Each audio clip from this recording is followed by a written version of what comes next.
Here the relative densities of oxygen and carbon dioxide are given. It's also given that 25 centimeter cube of carbon dioxide effuses out in 75 seconds. And we need to find out the volume of oxygen that diffuses in 96 seconds under the similar conditions. So again, as there is a term called effusion and diffusion, it means we are talking about the Graham's law of diffusion. And in this, what is rate of diffusion? It is nothing but the volume of the gas diffused in a particular time t. Mathematically, I can write like this: R is equal to V upon T.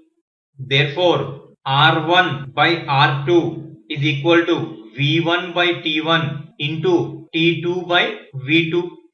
And we have the main relation of Graham's law of diffusion, that rate of diffusion of a gas at a given temperature and pressure is inversely proportional to square root of density, isn't it? So R1 upon R2 is equal to square root of D2 upon D1, and that is nothing but equal to square root of vapor density of the second one upon the vapor density of the first one.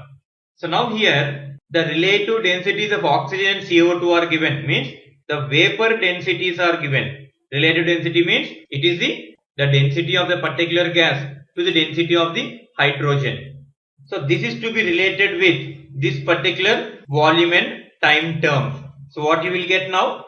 Now we have square root of Vd2 upon Vd1, that is equal to V1 by T1 into T2 by V2. And in this, let us take the first gas as oxygen and the second gas as carbon dioxide and substitute the values here. Square root of Vd2 means it is the vapor density of carbon dioxide, which is nothing but 22 upon 16. This is equal to V1, that is what we are calculating here, and T1, the time taken for diffusion of oxygen, that is 96, multiplied by T2, the time taken for the CO2 to diffuse, 75 seconds, upon volume, that is 25 centimeter cube. And this one 3 times and this one 32 times, and square root of 22 upon 16 almost equal to 1.2. So 1.2 is equal to V1 upon 32. Therefore V1 is equal to 32 into 1.2, which is nothing but equal to 38.4 centimeter cube. So our answer is option A.